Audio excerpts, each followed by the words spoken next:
Hello hello. ये जो public है ये सब जानती है, पब्लिक है ए बाबू, ये पब्लिक है पब्लिक।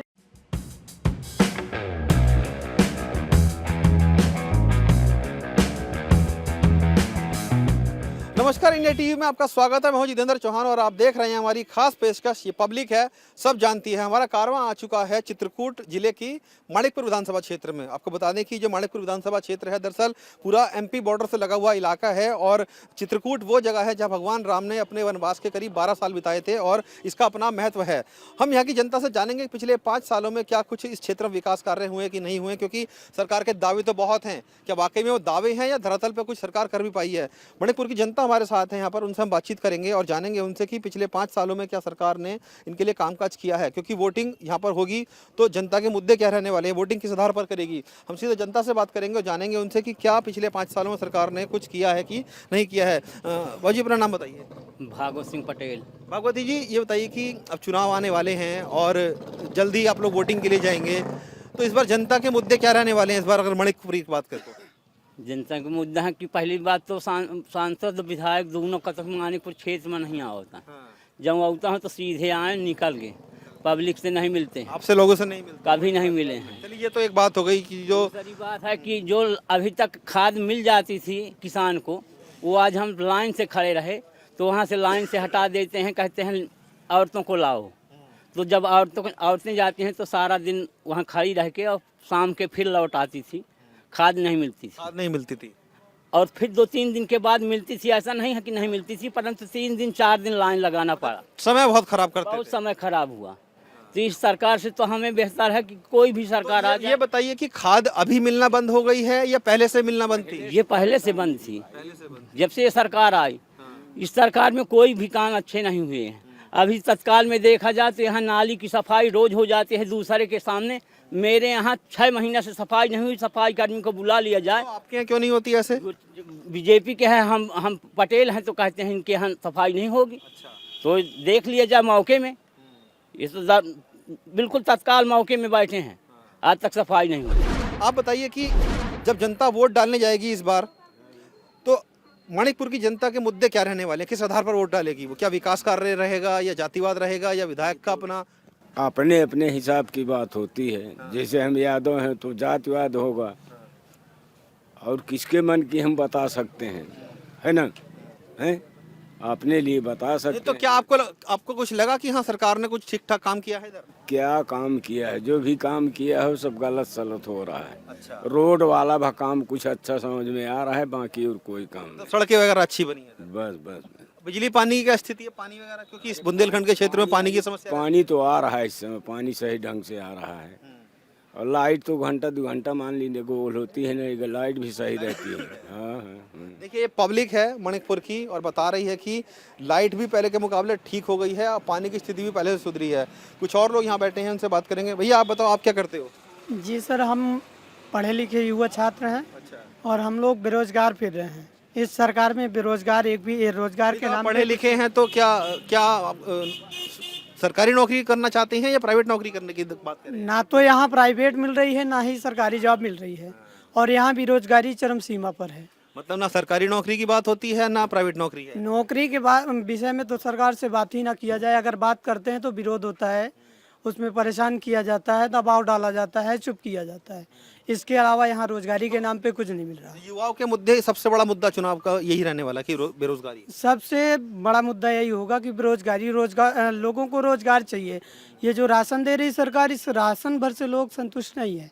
लोगों राशन से कहीं ना कहीं लोगों को फायदा तो मिला है ना? कुछ ना कुछ गरीबों का फायदा हुआ है, परंतु लोग उतना रोजगार से परेशान भी तो ही है। रोजगार नहीं मिला, लोग परेशान हो रहे हैं। लेकिन सरकार तो ये दावा कर रही है कि 4.5 लाख सरकारी नौकरियां पिछले 5 साल में सरकार ने दी है। सरकार ने तो कहा 15 लाख युवाओं को नौकरी देंगे, लेकिन वो युवा जुमलेबाजी हुई है केवल। देखिए, ये युवा है, ये कह रहा है कि रोजगार इनके पास नहीं है, पढ़े लिखे रोजगार हैं और युवक हैं, इनके पास रोजगार नहीं है। कुछ और लोगों से बात करते हैं। भैया, क्या रोजगार समस्या है इधर? बहुत बड़ी समस्या है यहाँ पे रोजगार की। यहाँ पे शिक्षा, स्वास्थ्य और रोजगार, इन चीज़ों की बहुत बड़ी समस्या है यहाँ पे। सरकार के जैसे अभी मेरे भाई ने बताया, राशन एक सरकार का एक प्राथमिक अधिकार होता है, मतलब गरीबों का, कि सरकार मतलब कोई भी गरीब हो वो भूखा ना मरे। लेकिन राशन दे देने से मतलब मात्र राशन दे देने मात्र से वो भूखा उसकी समस्या दूर नहीं हो रही। राशन देने से अच्छा आप उसको कोई रोजगार दीजिए ना, आप उसको रोजगार देना जरूरी है। रोजगार देना जरूरी है। आप राशन दे के सिर्फ उसे मानसिक रूप से नहीं, शारीरिक रूप से नहीं, मानसिक रूप से अपाहिज कर रही सरकार। एक प्रकार से देखा जाए सरकार। आपने शिक्षा व्यवस्था की बात की, शिक्षा व्यवस्था कैसी है इधर की? शिक्षा व्यवस्था पूर्ण रूप से समाप्त है। शिक्षा जब एक मैसेज आ रहा है इस समय व्हाट्सएप में, फेसबुक में, अंधेर नगरी चौपट राजा, रात में कर्फ्यू दिन में बाजा, बंद है स्कूल खुले हैं दारू गांजा, इस प्रकार के मैसेज आ रहे हैं। तो शिक्षा व्यवस्था समझ लीजिए कि ये कोरोना काल में शिक्षाएं ऑनलाइन चलाई जा रही। क्या शिक्षा मतलब आपकी रैलियां चालू हैं तो क्या स्कूल नहीं चालू हो सकते? क्या बच्चे पढ़ाई नहीं कर सकते? यहाँ बच्चों को सिर्फ मानसिक रूप से अपाहिज बनाया जा रहा है। देखिए ये इनका कहना है कि रैलियां हो रही हैं, लेकिन रैली तो सरकार ने अभी बंद कर रखी है क्योंकि इलेक्शन कमीशन ने रोक लगा रखी है। सिर्फ जो सोशल मीडिया पे वो रैली कर सकते हैं। तो सोशल मीडिया पे रैली कर सकते हैं सर, तो ये बताइए मुझको, सोशल मीडिया पे यहाँ पे किसकी ऐड देख रहे हैं आप? सोशल मीडिया पे यहाँ किसकी ऐड देख रहे हैं आप? यहाँ पे इलेक्ट्रॉनिक मीडिया हो या प्रिंट मीडिया हो, कोई भी हो, वो सिर्फ सरकार के गुणगान कर रही है।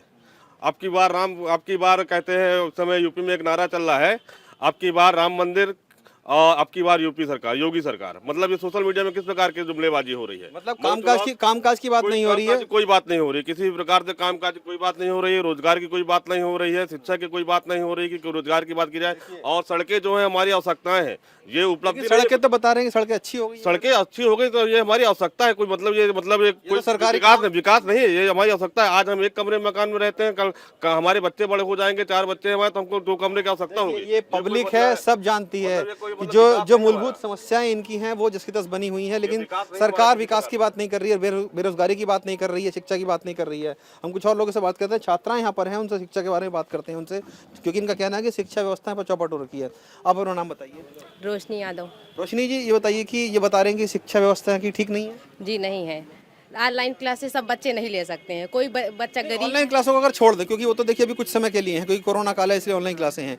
वैसे स्कूल कॉलेज की क्या स्थिति है यहाँ पे? टीचर भी नहीं है ज़्यादातर, यहाँ मानिकपुर में टीचर भी नहीं है। यहाँ राजकीय स्कूल बना है, वहाँ बालिकाओं का है, वहाँ टीचर की बहुत समस्या है, वहाँ टीचर नहीं है और स्कूल भी अच्छा नहीं है। मतलब बच्चियाँ बैठने की व्यवस्था नहीं है वहाँ, आज तक ज़मीन में ही बच्चे बैठे हैं, आज तक कोई बैठने की व्यवस्था नहीं, बेंच वगैरह भी नहीं बनी। और बच्चे क्लास में बच्चे आते भी नहीं हैं बैठने के लिए कि मतलब बच्चे आ जाएँ, क्लास में नहीं आते हैं।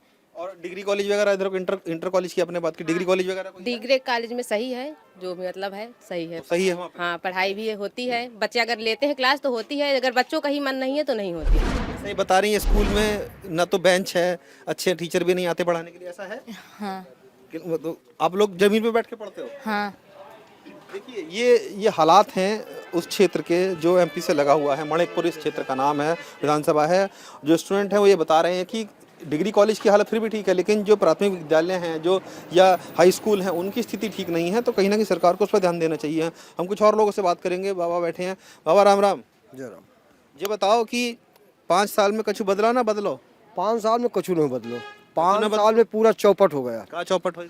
चौपट हो गया। जैसे लोगों को पहले मिट्टी का तेल मिलता था, घर में लोग चूल्हा जलाते थे, खाना बना लेते थे। लेकिन अब तो सरकार सिलेंडर दे रही है ना फ्री। सिलेंडर दे रही है, सिलेंडर तो दे रही है। वैसे तो चूल्हे से निजात दिला दी। सिलेंडर तो बात सुनिए, सिलेंडर 1000 रुपये का सिलेंडर अब भरा जाता है। पहले जो है 600 का सिलेंडर भरा जाता है, उसमें सब्सिडी आती थी।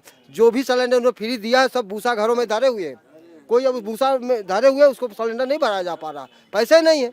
मनरेगा चलता है तो मनरेगा में 5 आदमी है, 1 आदमी को काम दिया जाता है, उसको 200 रुपये दिया जाता है, तो उसमें क्या सिलेंडर भर जाएगा? टोटल इस सरकार ने कहीं कुछ नहीं किया। जो रोडों की बात है, केवल इस रोड को छोड़ के चलिए, देहातों की रोड देख लीजिए, निकल नहीं सकते आप। गाँवों की जो सड़कें हैं वो बहुत खराब, बिल्कुल चौपट पड़ी है, कहीं कोई सड़क का निर्माण नहीं हुआ। यहाँ का जो चाहे माननीय विधायक जी हो, चाहे माननीय सांसद जी हो और चाहे माननीय मंत्री जी हो, कोई जनहित का एक हैंड पंप बता दे जिसने लगवाया, पूरे क्षेत्र की जनता उससे पानी पी ले। मतलब पानी की समस्या भी है? पानी की भी समस्या है। पानी की क्या भैया पानी की समस्या है इधर? पानी की समस्या तो बहुत पुरानी है। बुंदेलखंड की समस्या सबसे बड़ी हुई है। ये तो सबसे बड़ी समस्या बुंदेलखंड की। हाँ, इस सरकार में जो आज तक हमने 5 पंचवर्षीय में देखा, वो आज तक किसी सरकार ने नहीं की जो इस सरकार ने किया। क्या किया? अच्छा बताइए जरा। इसमें हमें बिजली 18 से 22 घंटे, रोड की हमें कोई समस्या नहीं। रोड मैं कभी कभी एमपी सतना से और आपके लखनऊ जाता हूँ 8 साढ़े 8 घंटे में पहुँच जाता हूँ बाइक से। तो ये हमारी बहुत सारी समस्याएं, सड़कें ठीक हो गई, सड़कें बुंदेलखंड एक्सप्रेस वे भी बनने वाला अब तो उससे हम ही लोगों को तो फायदा है, जो दूर दराज के लोग हैं आने जाने वाले उनको फायदा होगा। बाबा फायदा होगा। हाँ बिल्कुल फायदा हैं? अच्छा ये बताओ, सड़कों की बात करें, सड़कें अच्छी हो गई हैं और सब कंप्लीट है। सब कंप्लीट है। स्वास्थ्य की व्यवस्था कैसी है? अस्पताल ठीक है इधर के? अस्पताल हाँ सही है।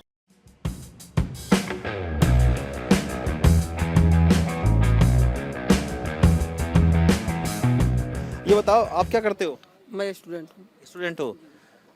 स्टूडेंट हो तो आगे के लिए क्या सोचा है? नौकरी यहीं करोगे? यहाँ नौकरी इस सरकार में कुछ थोड़ी ना है। अभी अब स्कॉलर मिलती थी, स्कॉलर भी बंद कर दिए।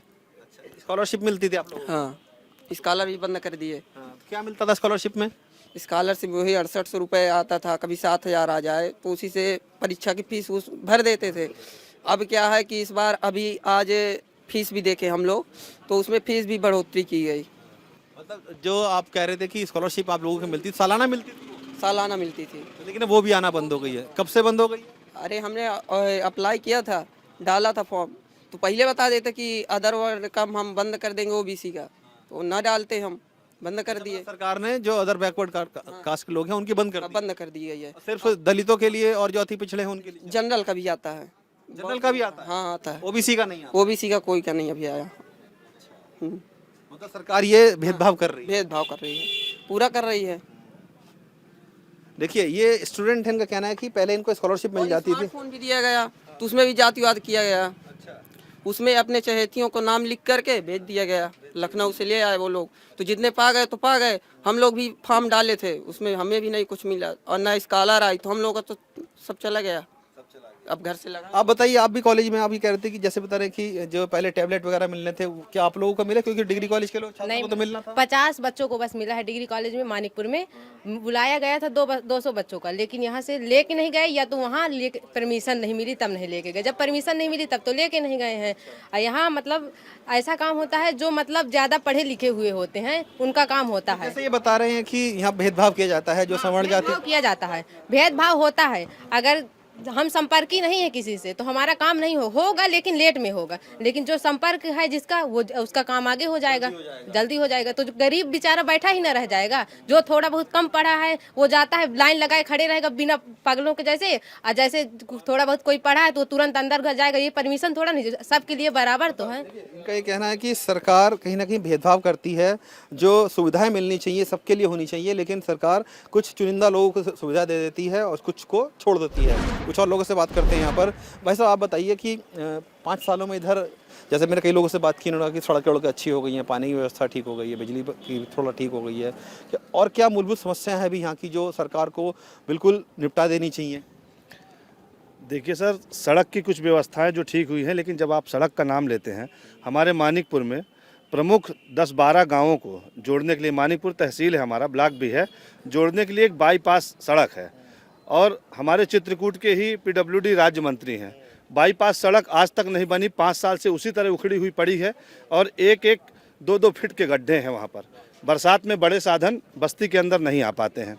तो सड़क की तो ये बात हुई पहले। दूसरी जो यहाँ की मूलभूत समस्या है वो शिक्षा की है, बेरोजगारी की है, और पानी की समस्या है। शिक्षा की व्यवस्था की बात कर रहे हैं तो जो लड़कियां हैं, छात्राएं हैं, वो कह रही हैं कि जो डिग्री कॉलेज है वहाँ पे पढ़ाई अच्छी होती है, लेकिन स्कूल में थोड़ी, जो हाई स्कूल है, जूनियर स्कूल है, उनमें शिक्षा व्यवस्था थोड़ी खराब है। जी, शिक्षा व्यवस्था खराब है, और डिग्री कॉलेज है एक, लेकिन स्ट्रेंथ ज़्यादा है। जब हम लोग पढ़ते थे, आज हमारी एज 40 साल है, तब से वही एक कॉलेज और वही एक बालिका कॉलेज था। मतलब और खुलने चाहिए आपका ये कहना है? और कॉलेज खुलने चाहिए। शिक्षा के बारे में सरकार को ध्यान देना चाहिए। स्वास्थ्य के बारे में एक ही सामुदायिक स्वास्थ्य केंद्र है।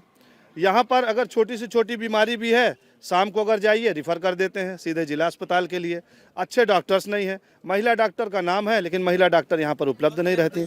मैं पार्टी बेस पे बात नहीं कर रहा हूँ। देखो, परिवर्तन ही संसार का नियम है, परिवर्तन होना चाहिए, होना चाहिए। परिवर्तन कह रहे हैं, परिवर्तन होना चाहिए। क्या आपको लगता है परिवर्तन होना चाहिए? परिवर्तन ऐसा है, परिवर्तन हो या न हो, काम होना चाहिए। काम होना चाहिए। इसलिए यहाँ देश की समस्याएं जो हैं, एक तो पाठा पिछड़ा इलाका है। यहाँ पे आते हैं, सांसद जी का तो कोई दर्शन नहीं पा रहा, विधायक आता है। विधायक आ जाते हैं? हाँ, विधायक आते हैं, इसमें दो राय नहीं। पर सबसे पिछड़ा इलाका ये मानिकपुर है। वोट लेने के लिए सभी लोग आ जाएंगे, हर पार्टी। लेकिन विकास के लिए कोई काम नहीं कर हाँ, ये नहीं सोच सकते कि यह पिछड़ा इलाका है, जबकि रजिस्टर्ड पिछड़ा इलाका है मानीपुर। आप पत्रकार हैं यहाँ के लोकल, तो पिछले 5 सालों में कुछ बदलाव नजर आया है इधर आपको? पिछले 5 सालों में बदलाव तो नहीं, लेकिन अफसरशाही ज़्यादा नज़र आई है। और जिस तरह से योगी सरकार माफियाओं के ऊपर तो बुलडोजर चलाया है, लेकिन जिस तरह से खनन हो रहा है, लगातार खनन हो रहा है, खनन पे लगातार बुलडोजर चल रही है। वो ठीक है। ये बताइए कि खनन अलग बात हो गई, विकास कार्य कुछ हुए? क्योंकि आप पत्रकार हैं तो जानते होंगे कि विकास कार्य भी यहाँ पर कुछ हुए नहीं हुए। जी, विकास कार्य भी हुए हैं और देखा जाए कि विकास भी नहीं हुआ है। जिस तरह से ये कैसा हुआ? विकास कार्य हुए भी है, विकास कार्य नहीं हुआ, ये अधूरे पड़े हुए हैं। जैसे कायाकल्प योजना है, आज भी अधिकांश विद्यालयों में कायाकल्प योजना नहीं हुई है। अधिकांश विद्यालयों में रोडें नहीं है जाने के लिए, बच्चों के लिए। और सबसे बड़ी समस्या यहाँ स्वास्थ्य की थी। समुदाय स्वास्थ्य केंद्र में चल जाइए, अभी भी लोगों को सही से दवाइयाँ नहीं मिल पा रही हैं। सरकार तो कह रही है कि सब हन है, लेकिन मौके पे कुछ भी नहीं है। देखिए, ये स्थानीय पत्रकार हैं, इनका कहना है कि विकास के नाम पर सरकार ने दावे तो बहुत सारे किए हैं, लेकिन वो धरातल पे नजर नहीं आए हैं। तो ये भी एक अपनी समस्या है। सरकार कहती कुछ है लेकिन कुछ कर नहीं पाती है।